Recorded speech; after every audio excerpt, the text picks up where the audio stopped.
네, 안녕하세요. 책숲입니다. 오늘은 특별히 어떤 한 주제에 대해서 제가 추천하는 책들, 어떻게 접근하면 좋을지에 대해서 한번 이야기를 해보려고 해요. 오늘의 주제는 부동산입니다.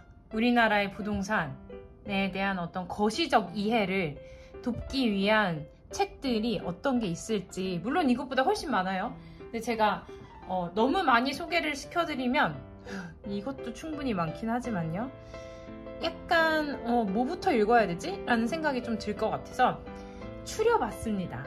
적당히. 우선 조금 어떻게 특정 주제에 대해서 A로 접근하시는 분도 있고 B로 접근하시는 분도 있고 이제 C로 접근하시는 분도 있을 거예요. 예를 들면 부동산이라고 지금 얘기가 나왔으니까 부동산이라고 생각해보면 A의 접근 방식은 첫 번째 이거거든요. 이제 역사적 관점에서 접근해보자 라고 생각하신다면, 아니면 예를 들어 교육이나 아니면 뭐 일자리 아니면 이제 노후에 대한 어떤 주제, 큰 주제를 접근을 할 때 역사적으로 어떤 일들이 있어서 지금의 담론이 형성됐는지에 관심이 있으시다면 역사부터 보시는 분들이겠죠. 그렇게 부동산도 역사의 관점에서 먼저 접근해 보시겠다고 생각하시는 분들은 이 책들을 꼭 읽으셔야 됩니다. 사실 부동산에 조금이라도 관심이 있었다면 한 번쯤 들어보셨을 책들이긴 해요. 이 손정묵 선생님이 지으신 요건 이제 2권짜리이고요.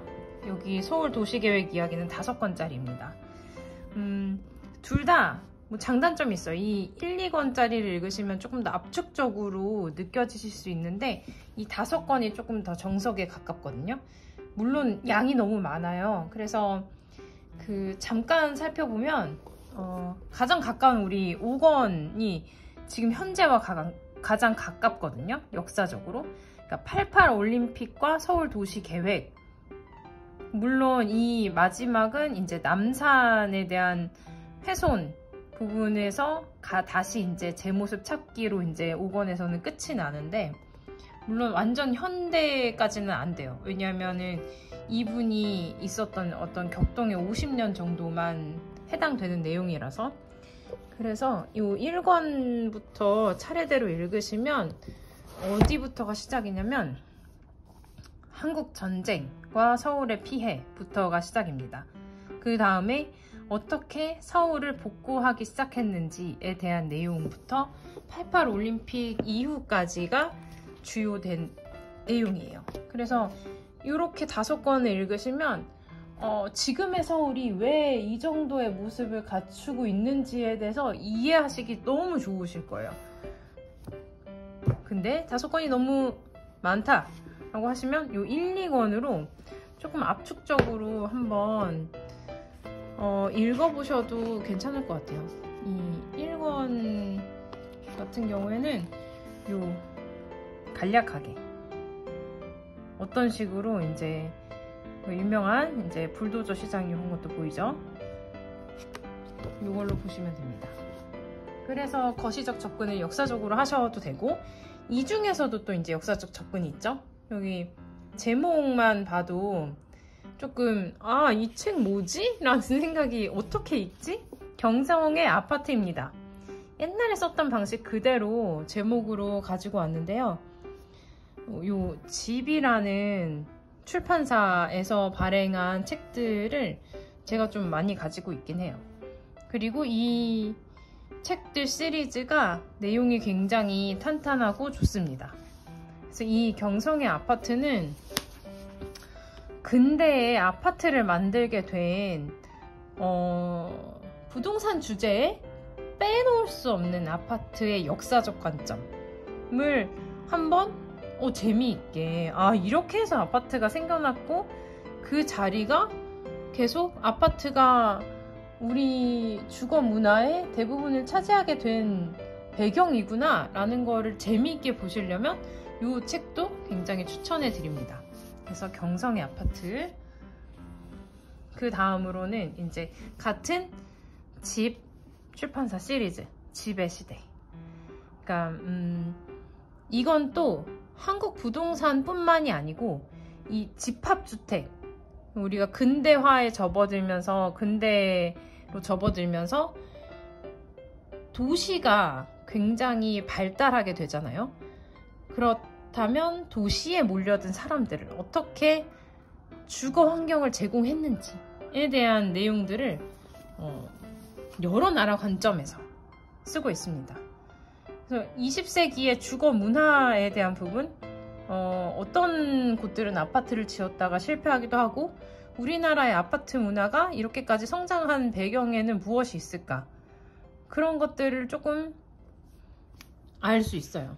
그래서 그 그림도 굉장히 잘 나와 있고 여러 집합주택에 대한 내용을 소개하고 있는데,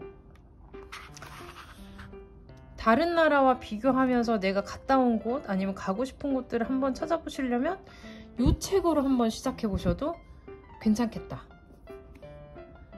그리고 이제 좀 문제를 제기하거나 아니면은 지금 현재 사회 문제와 관련돼서 한국 부동산을 바라보고 싶다라고 하시면 이제 내 집에 갇힌 사회가 있습니다.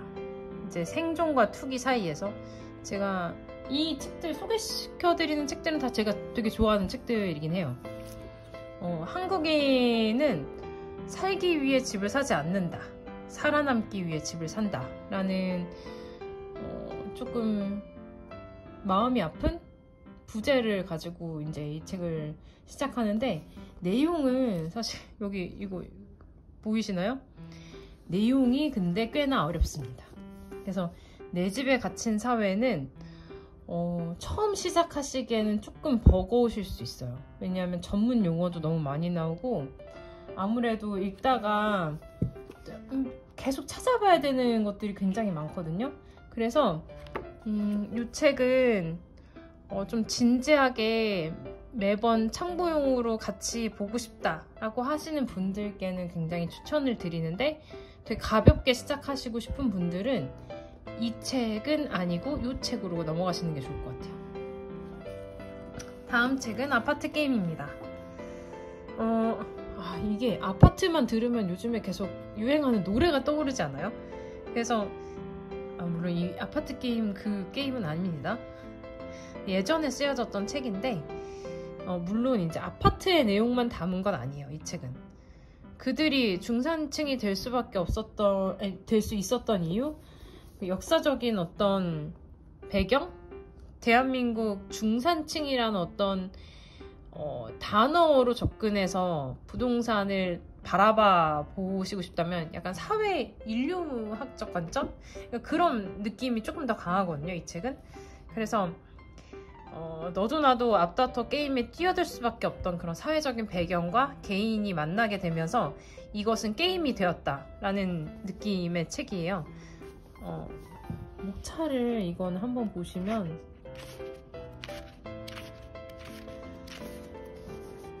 처음에 어떤 식으로 역사적인 배경이 있었는지의 이야기를 쭉 하다가 그 다음에는 이런 그 개인의 이야기로 들어가요.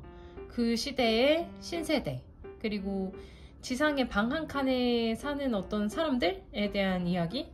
그래서 뒤에 부분은 조금 더 사람에 가깝게 다가가는 거고, 앞에 장들은 역사적인 관점에 그 계급이나 계층이 나눠지는 상황에 대해서 설명을 하고 있습니다.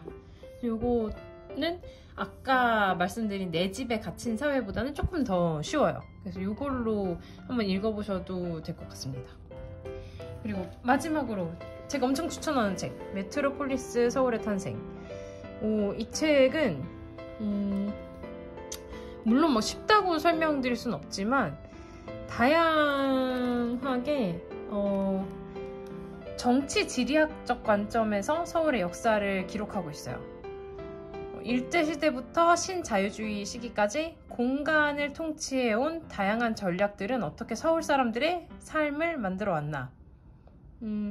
지리학이 이렇게 재밌는 학문인지 몰랐다 부터 이제 여러 가지 이야기가 나오는데, 사실 역사를 배울 때, 어떤 이야기를 배울 때 지리를 빼놓을 수 없잖아요. 주어진 환경 안에서, 그 안에서 뭔가를 만들게 되는데, 그렇게 따지고 봤을 때 부동산은 정말 땅과 뗄 수가 없죠. 그렇기 때문에 이런 정치 지리학적 관점이 들어가 있는 책을 읽어보시면 되게 여러 가지 시야가 넓어지는 경험? 아니면 다른 것들도 정치 지리학적으로 좀 볼 수 있겠다? 라는 생각이 드실 수 있을 거예요. 그래서 굉장히 흥미로운 이야기부터 시작을 합니다. 동사무소 관련된 이야기. 우리나라에만 있는 이 동사무소의 행정구역 개편, 행정구역 단위, 이런 것들부터 그 다음에 이제 다세대 다가구까지 여러 가지 이야기들이 계속 나오는데, 새마을운동, 마을 살리기. 이 책은 두 분, 이 임동근, 김종배 두 저자가 서로 이제 대화를 나누면서 했던 이야기들, 이런 식으로 이제 나와 있거든요. 그래서 좀 읽기는 편해요. 내용이 어렵지 않다라고 얘기할 수는 없는데, 그럼에도 불구하고 쉽게 잘 읽히는 편이기 때문에 이 책으로 시작을 하시는 것도 굉장히 추천드립니다. 그러면 여기까지 이제 읽어보셨다면, 그 다음에는 부동산 또 어떻게 접근할 수 있는지에 대해서 두 번째 시간에 제가 추천드릴 만한 책들을 또 가져오도록 하겠습니다. 그럼 저희 다음에 만나요. 감사합니다.